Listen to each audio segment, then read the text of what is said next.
Surah 21, Al-Anbiya. The Messengers.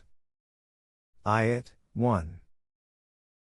The day of reckoning of the consequences of whatever these people have been doing has come close, and yet, besotted in their oblivious slumber, they continue on the erroneous path. Ayat 2. They never took seriously any code of laws, which came to them for the first time from their Rabb. Rather, they listened to it with dalliance. Ayat 3. They appear to pay full attention, but their hearts are preoccupied with trifles. In fact, among them are those who, insisting on doing wrong, hold clandestine meetings during the night, on how to suppress this voice. They tell people, "Look, he is just an ordinary man like you. Do you go to him to listen to his own false talk? Why do you yield to his enchantment with your eyes open?" Ayat 4. He, their Rasul, tells them, "Whatever I present before you is revealed to me, from my Rabb who knows each and everything in the universe. He is all-hearing, all-knowing." Ayat 5. But they tell the people, these confused thoughts of the Rasul are his own and appear to him as wahi in his dreams. Some of them go even further and say, this person purposely invents these accounts and then attributes them to Allah. Some say, no, he is just a poet, who interprets his own exaltation as revelation from God. If he really is the messenger, why does he not show us some miracle? Ayat 6. There is nothing new about these pretexts and pretensions. All nations which were destroyed earlier, were similarly stubborn and arrogant. Even when destruction and doom almost reached their doorsteps, they did not profess Iman.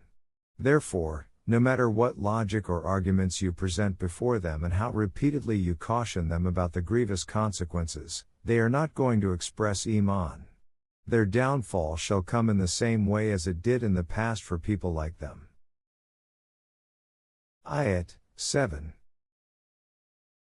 As for their contention that this Rasul is just an ordinary man like them, you should tell them, all messengers we sent earlier were also men. If you do not believe this, you can verify it from the followers of earlier divine books. Ayat 8. Neither did we make their bodies in a way that they would not require any food, nor were they immortal. Therefore, the very concept that a Rasul ought to be someone supernatural and distant from ordinary men is wrong. Ayat 9. All Rusul, messengers, were human beings, and through them, we proved that our promises were true, for, in accordance with our law of Mishia, Allah's plan, we saved those who accepted the divine guidance, and destroyed those who rebelled and transgressed beyond bounds. Ayat 10. Tell them, according to this program, we have now revealed to you this code of laws in which lies the secret of your own dignity and magnificence. If only you apply reason and intellect to understand this reality, it will become clear to you that this code of laws is given to you for your own exaltation and eminence. Allah has no personal motives behind it. Ayat 11. If you shape your lifestyle in accordance with this code, you will attain heights of dignity, elegance and greatness, but, if you turn away, you too will be destroyed like the inequitable nations before you. Thereafter, we raised other nations in their stead. Ayat 12. The effects of their wrong actions were accumulating without their realizing it. Although they were cautioned to leave the wrong path, they did not pay any heed to this warning. Thus the imperceptible effects accumulated slowly and finally confronted them. Then they tried to flee. Ayat 13. But at that time they could not escape. Our law of Mukafat called them and said, where can you run away now? Do not try to flee. Return to all that which gave you so much intoxicating pleasure. Come back to your palaces, where you considered yourselves to be so safe, so that you may be asked to account for the labor that went into all this, and about what right you had over it. Ayat 14. At that time they could not but accept that they were zalimeen. They were sorry and ashamed of themselves. Ayat 15. But just feeling sorry is of no use. When one is confronted with the outcome of one's deeds, nothing can be reversed. Thus, they continued to cry and lament the wrongs they had done, and were extremely ashamed. However, our law of mukafat turned them into a mowed-down field in which nothing could grow, like an extinguished flame devoid of any life. Ayat 16. They thought that, we have created this heaven and earth and all that is in between, the universe, just for fun, an idle play. No, not at all. We have created all this for a great purpose. And the purpose is that no work would be done without producing a result, whether it involves a person or a nation. All actions will continue to produce very precise results. Ayat 17. If we had willed it to make this universe idle play without any purpose, we ourselves could have made it that way. But we did not make it so. Ayat 18. We have made it such that there is a constant struggle between creative and destructive forces. The constructive forces of truth continue to overcome the destructive forces of falsehood, until such time that the latter have been crushed completely. This, in fact, is our cosmic program. On the other hand, everything you say about creation being specifically purposeless, and about there being no system which can hold everyone accountable for his actions, or which ensures that wrong actions produce deadly results, is absolutely wrong. This attitude is regrettable and liable to cause utter ruin. Ayat 19. Whatever exists in the universe is actively accomplishing his destined program. The heavenly forces neither dare to disobey his divine laws nor can they become tired of discharging their duties. Ayat 20. They are assiduously busy and never flag, day and night, in accomplishing the destined program. Ayat 21. These people also accept that the universe has been created by Allah and is in operation according to His laws. However, they are not ready to admit that their own socio-economic system and life should also be subordinated to His laws. They carve separate deities for their earthly affairs, and believe that they should progress and flourish accordingly. In short, they profess that there should be two different Ilahs, gods, one for the outer universe, the other for life on earth. God should rule the physical world and earth should be ruled by man. What a terrible mistake they are making. Ayat 22. If there had been a sovereign other than Allah, meaning that divine laws were in force in one sphere while laws by other authorities were being obeyed in another, the entire system of the universe would have run into chaos. Allah, who is the supreme authority, has kept the central control of the universal nizam-e-rububiyyah in His own hands. He is far above what human beings may devise about Him in their own minds. Ayat 23. The most distinctive feature of His sovereignty is that no one can ask Him His reasons for creating the universe as He has, or why such laws are being enforced. This means that sovereignty in the universe rests with Allah alone. On the other hand, everyone else can be questioned about their reasons for devising different codes of life for themselves. Ayat 24. In spite of such sound arguments, these people have chosen other rulers instead of Him. Ask them to produce arguments in support of their stand. They will certainly be unable to bring any argument in their support. Tell them, my people are with me for the manifesto which I present, as was the case of other people, Al-Anbiya and their companions, before me. This is a source of exaltation for these people, just as it was for those before them. These opponents do not know the facts and are therefore avoiding this manifesto which is based on truth and reality. They are either doing so under the influence of their emotions or they are simply following their ancestors blindly. Ayat 25. This system has been in place from the very beginning. Accordingly, we have never sent any Rasul before you, without our wahi, that sovereignty in the universe lies with Allah alone and nobody else.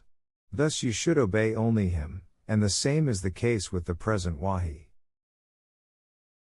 Ayat 26. They are so ignorant that they also entertain the belief that a Rahman has begotten a son. He is beyond such a phenomenon, and those whom they regard as his offspring are only his honored and obedient servants. Ayat 27. Such is their obedience that they do not go beyond him in any matter. They only go to the extent to which they are ordained and commanded to. Ayat 28. This is not the case in which their outward behavior does not reflect the different views which they hold inside their hearts. Allah is fully aware of their circumstances and conditions with regard to their past and present, as well as the future. Nobody, except those whose actions are in conformity with the divine laws, enjoys His corroboration and support. They are in fact afraid of the consequences of defying divine laws. Ayat 29.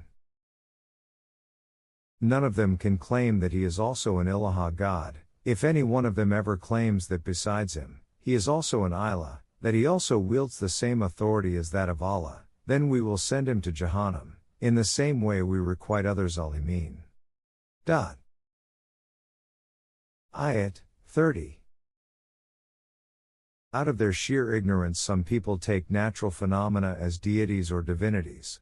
This is despite the fact that the entire continuum of the universe has been created by Allah and remains fervently in action according to His given program. At present, various phenomena in the universe appear to them as functioning separately from one another, but, do they not seriously understand that in the initial stages of creation all of them were one mass which we then parted, so that the various celestial bodies started floating in their own orbits?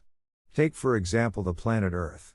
In its initial stages it separated from the original mass, just like a stone thrown out from a catapult. Later, when the Earth became ready to produce living things, we started life from water. All living things are created from a mixture of water. And over this fountain of life Allah has kept His own control. It is strange that even after this detailed explanation, they do not believe that only Allah wields absolute sovereignty over everything in the universe. Ayat 31. And we have made the earth such that even as it continuously revolves, people live on it undisturbed. Furthermore, on it we made firm mountains, which function like water reservoirs and hold minerals for your use, and valleys and ravines which are used as passageways. Ayat 32. And over the earth we created an atmosphere which is safe in itself and which keeps the inhabitants protected from the destruction caused from above. These are all visible signs, pointing to the reality that all physical things are working under divine laws, and that no one else has any power or authority over them. In spite of this, people insist on turning away from these facts. Ayat 33. It is Allah who has made night and day follow each other, due to the revolution of the earth, and created the sun and the moon, each one floating through space in its own orbit. Ayat 34. The truth of our laws can be understood and appreciated by observing these universal signs. However, these people still insist that the Rasul must produce signs which are different from natural phenomena, to show that he is someone supernatural. Tell them the Rasul, messengers, are also like other human beings, they eat and drink and then pass away. Even before you, we did not create any human being who would live forever. Just as you have to die one day, they too are not going to live forever. Ayat 35. Every living being in the world has to die. As regards this worldly life and its vicissitudes, all of you pass through the crucible of good or bad, so that your latent potentialities may develop accordingly. Each action of yours is subjected to our law of mukafat, and you cannot run away from that. Ayat 36. O Rasul, when the people who refuse to accept the truth of our laws meet you, and because they cannot rebut any of your assertions with logical arguments, they start making fun of you and tell one another, "This is the person who speaks so contemptuously of your gods, and denies their divinity." They make you the target of mockery for not accepting their fake deities, while they themselves are not prepared even to listen to the name of our Rahman, who in reality is the only Ilah. They totally refuse all this. Ayat 37. This is because man does not possess enough foresight, and tends to be impetuous, because the accounting of their refusal and rebellion against truth does not take place promptly. They make fun of your warnings. Tell them, do not be in haste, that day is not far off when these signs of Allah will appear before you as absolute reality. And you will see them with your own eyes. Ayat 38. We also know that they repeatedly ask you, if you are speaking the truth, when will that promised threat of devastation come? Ayat 39. If the people who are insisting on denying the law of mukafat ever understand even a little about the coming revolution, when the fury breaks out, they will certainly realize that they cannot ward off its flames from their faces or from their backs. At that time, no one will be able to come to their rescue. Ayat 40. The impending revolution will overtake them abruptly and dumbfound them. Neither will they have any power to divert it, nor will they be given any respite to save themselves. Ayat 41. The fact is that this ridicule is not something new. Even before you many Rusul, messengers, had been ridiculed. But what was the result of this? Those who scoffed at them were, eventually, overpowered by the very things they ridiculed. Ayat 42. O Rasul, just ask them, whether it be day or night, is there any force which can save you from the grip of our Rahman? But what reply can they give? They have become totally unmindful of their Rabb's law of mukafat. Ayat 43.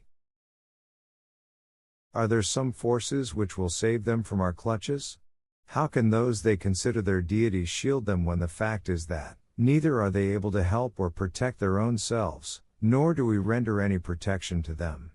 Only those who lead their lives according to our laws receive our protection. Ayat 44. We actually provided abundantly for them and their forefathers all the necessities of life, but they became intoxicated with it. As the ages passed, they thought that no one would ever take these away from them, but do they ever reflect on how we gradually reduce their holdings by taking away the sources of wealth, the land, from the chieftains? Despite this, they believe that they would always have an upper hand and that our system cannot overpower them. Ayat 45. Tell them, the warnings I convey to you about the consequences of your conduct are based on the strength of divine revelation, and not on my personal assessment or opinion. Therefore there is no room for any doubt or error. But what can one do, when you become totally deaf and ignore the call? How can my warnings benefit you? Ayat 46. The punishment of the coming chastisement is so severe that even if they were to get a whiff of it, they will cry out, "Indeed we were the wrongdoers, therefore this doom was sure to come to us." Ayat 47. This great punishment will not occur blindly. Nothing comes blindly from us, for we shall set up scales of justice on the day of reckoning, and no one will be wronged in the least. Even if it, good or evil, is the weight of one mustard grain, we shall take it into account. And none can take better account than us. Ayat 48. Such revolutions had also taken place through the previous Anbiya. For example, To Moses and Aaron we revealed the code of laws which was the distinct discriminator between right and wrong. It was a source of guidance and honor for those wanting to be safe from the evil effects of life. Ayat 49. That is for those who feared the unseen consequences of their denial of the divine law. They trembled at the very thought of the coming revolution. Ayat 50. Now this Qur'an, which is a divine code of laws, has been revealed by us and it stands surety to the pleasures of life. Will you reject even this? Ayat 51. And, long before the time of Moses and Aaron, we bestowed a lot of rectitude on Abraham, which befitted his status and was necessary for accomplishing the task being assigned to him, for we were well aware of his circumstances. Ayat 52. He asked his father and his nation, "What are these idols which you worship so fervently and for which you have become caretakers? Just use your common sense and judge who is greater, you, who have carved them, or the idols." Ayat 53. They replied, "We do not know anything except that we had seen our forefathers worshipping them, so we also started doing so." Ayat 54. Abraham said, "You are in clear error and so were your forefathers, who bowed before the idols they carved with their own hands, thus destroying the dignity and status bestowed on mankind." Ayat 55. They retorted, "O Abraham! Are you really serious or are you just joking?" Ayat 56. Abraham said, "There is no joke in it, just think about it. Can the idols, which you carve with your own hands, ever qualify to be man's God? It is your Rabb who has brought the entire universe into being out of nothingness, and continues to develop it.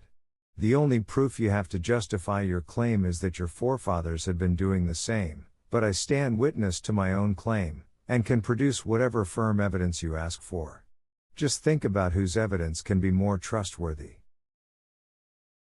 Ayat 57. You believe that these idols will destroy anyone who is even slightly insolent to them.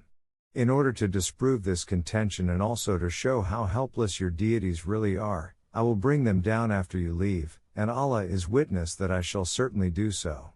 You can then see for yourselves whether they really have any power. I will do it after you go away from this place, because if I do it in your presence you will surely stand up to defend the deities, and then deceive the people by telling them that I could do them no harm.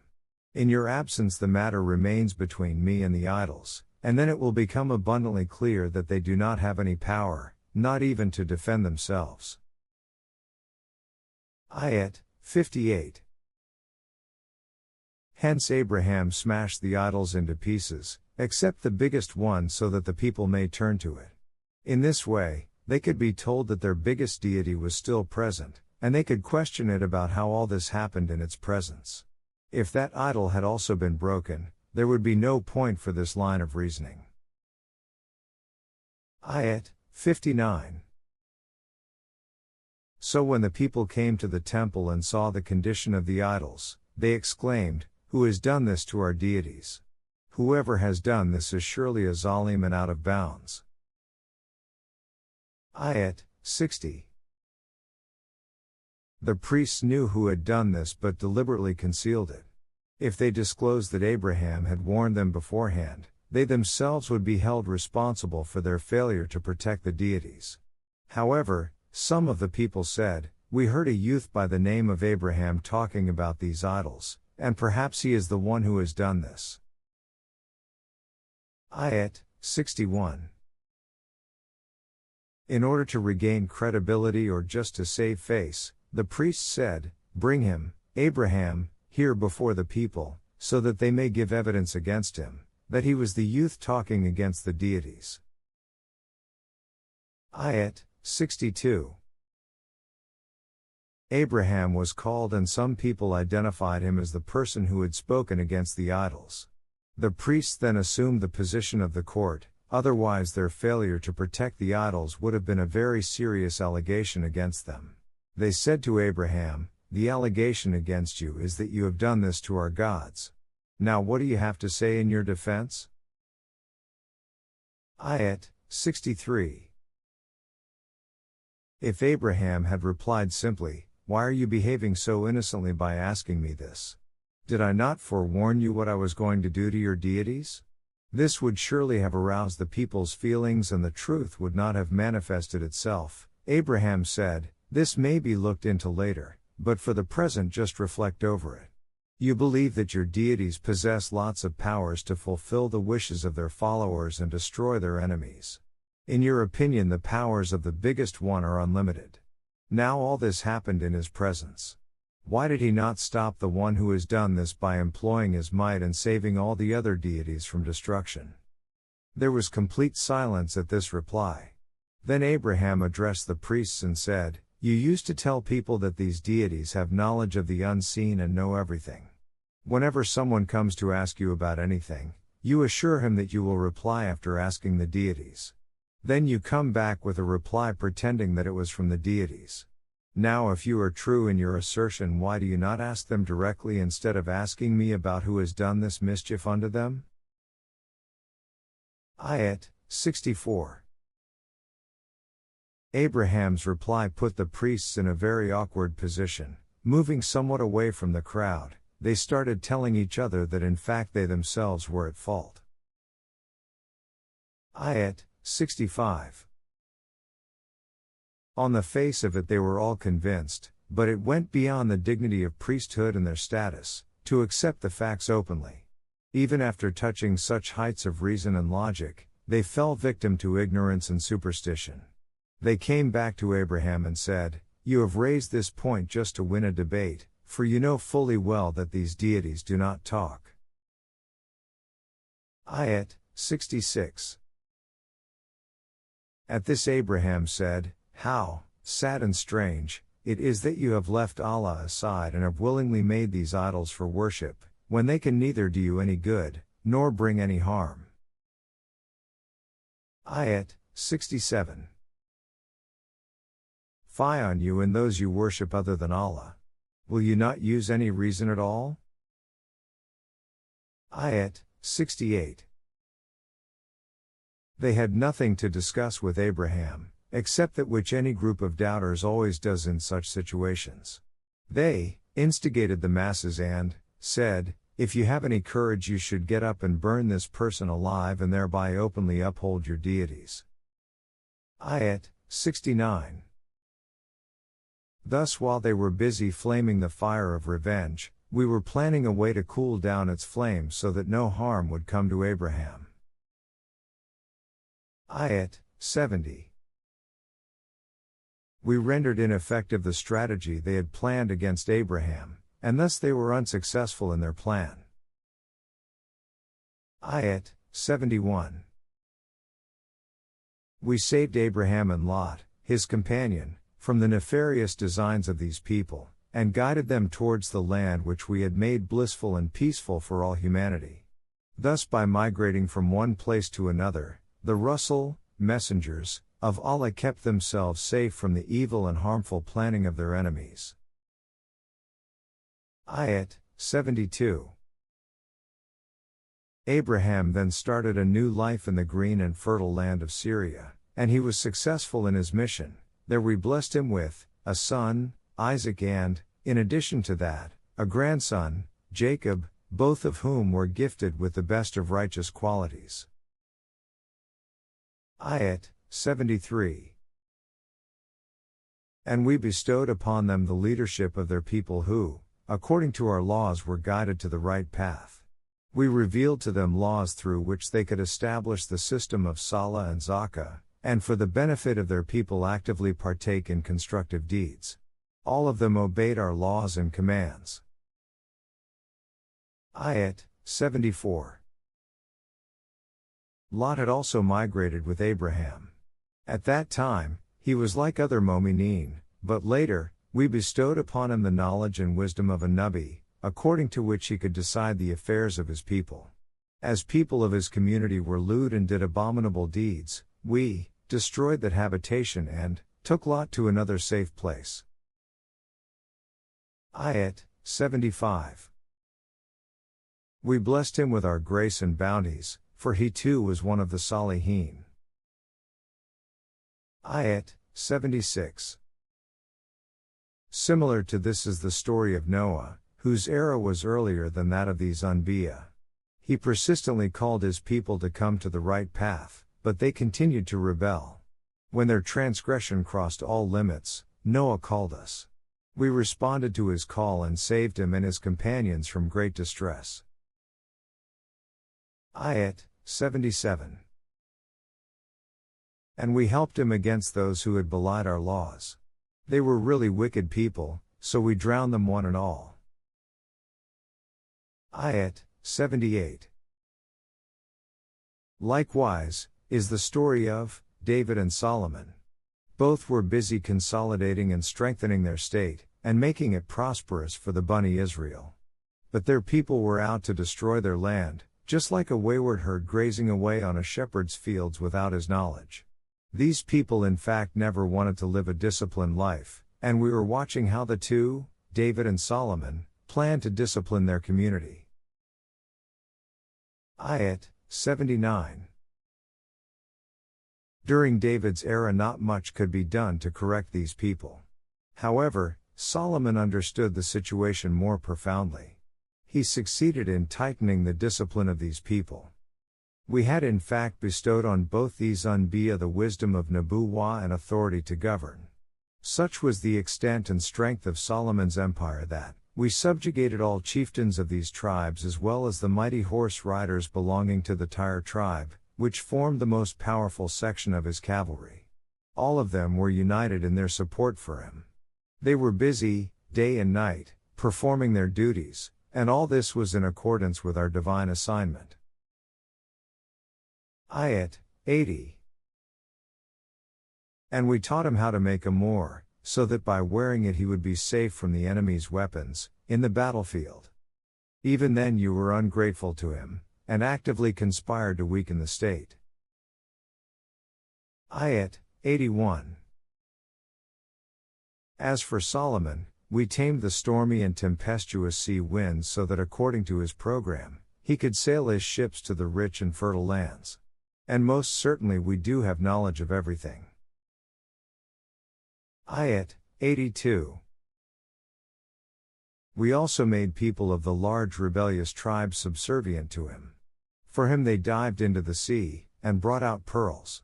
They also performed various other tasks for him. And we kept watch over them, so that they would not become rebellious. Ayat 83. And similarly, recall the incident when Job, Ayyub, called out to his Rabb and said, "A painful affliction has befallen me, and in order to get rid of it I need your Rahmah. It is obvious that nobody would be greater than you in granting me Rahmat and nourishment." Ayat 84. Whereupon we responded and relieved him of his misery. He was united with his companions and many others like them. All this was an act of grace from us. In this episode also there is a lesson for those who obey our laws. Ayat 85. Similarly there were Anbiya like Ishmael, Idris, Enoch, and Zul-Kifl, Ezekiel. All of them were steadfast in their missions. Ayat 86. We bestowed our Rahmah on all of them, they were all in the category of Salihin. Ayat 87. And likewise, is the story of Nun, Jonah or Yunus, who became distressed and angry with his nation and left them, although he had not yet been commanded to migrate. He had, however, not taken this step out of any rebellious attitude, for he believed that since this step was not against any divine command, Allah would not question him or put him to any hardship. When he was trapped in difficulties, due to his wrong program, he called out to us and said, "There is no one except you who has the authority and power to save me from this distress." My haste in taking this step without waiting for a decree from you is an act of transgression on my part. The only decision which is correct is that which comes from you. Ayat 88. We responded to his call and relieved him from his distress. We similarly relieve from distress all those who have faith in the truth and firmness of our laws. Ayat 89. Likewise, recall the story of Zikriya when he called his Rab and said, O my Rab! Do not leave me in this world without an heir, although you alone are the best of heirs, for all of us. One's need for an heir, however, is also evident. Ayat 90.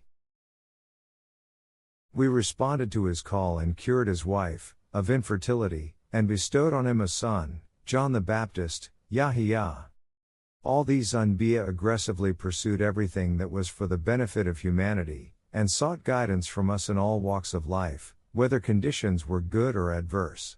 They waited for directions from us and obeyed them, because they were aware of the dangerous consequences of taking any step against the divine laws. They were always fearful of defiance. Ayat 91. And also remember the story of the chaste lady on whom, much against the self-made laws of the Jews, we bestowed a son, of the stature of Jesus. And just as we bestow an element of divine energy on every human offspring, thereby giving it the power and authority of choice and discretion, we bestowed the same on Jesus.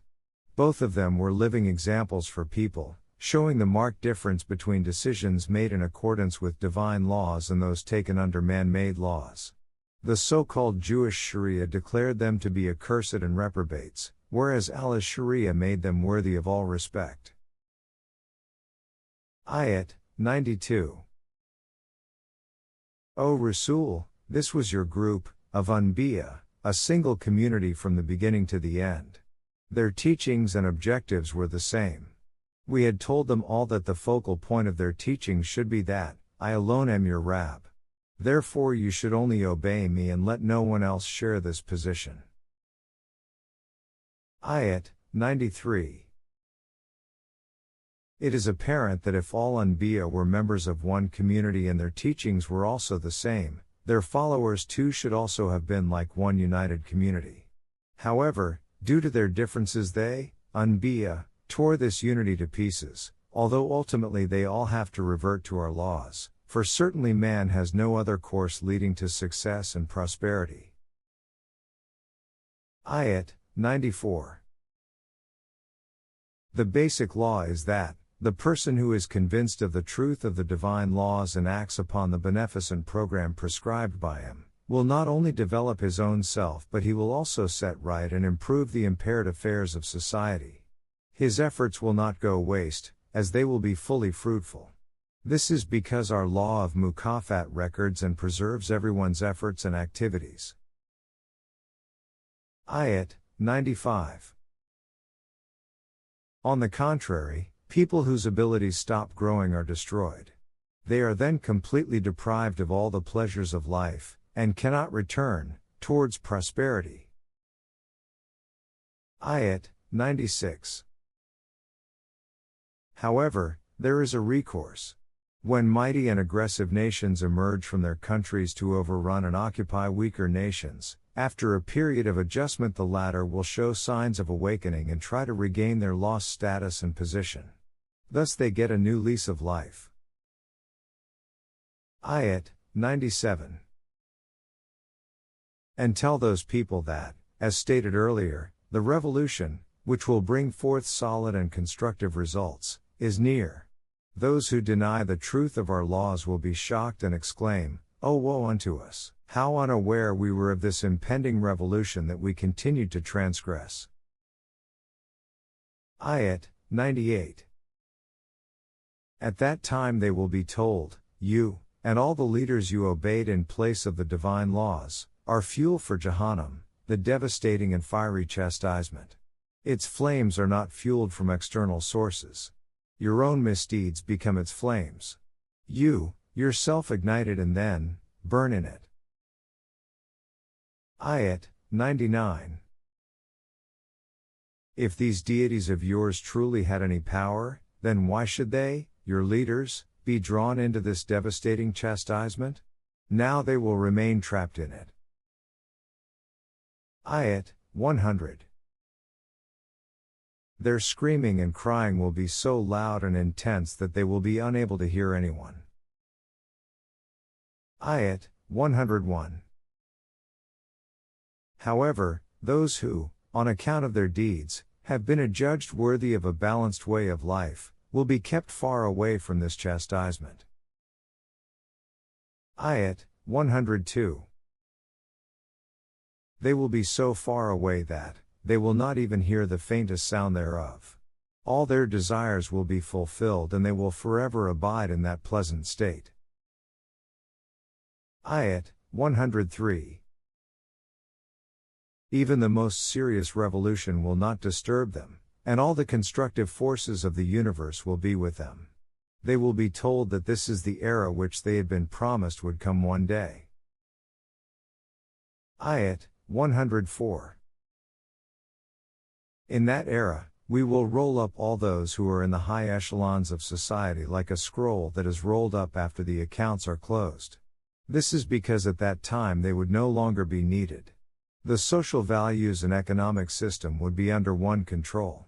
Equality of mankind would return once more, just as it existed in the first era of human creation. Society would revert to being as it was when all mankind was one nation, and means of nourishment were freely available to everyone. This is our promise, established program, which will be fulfilled. Ayat 105. And after explaining these relevant matters, in every revealed book we had laid down the basic and fundamental law that the rightful heirs of the earth, the state, its governance and sources of wealth, shall only be the people who possess abilities in these matters, and who live according to our laws. Ayat 106. This basic law of life has the absolute potential reality for every nation that lives according to our laws. This reality is that the inheritance of the earth is conditional on capability as well as obedience of the divine law. Without these two qualities one can attain temporary superiority, but cannot have it as a rightful inheritance. Ayat 107.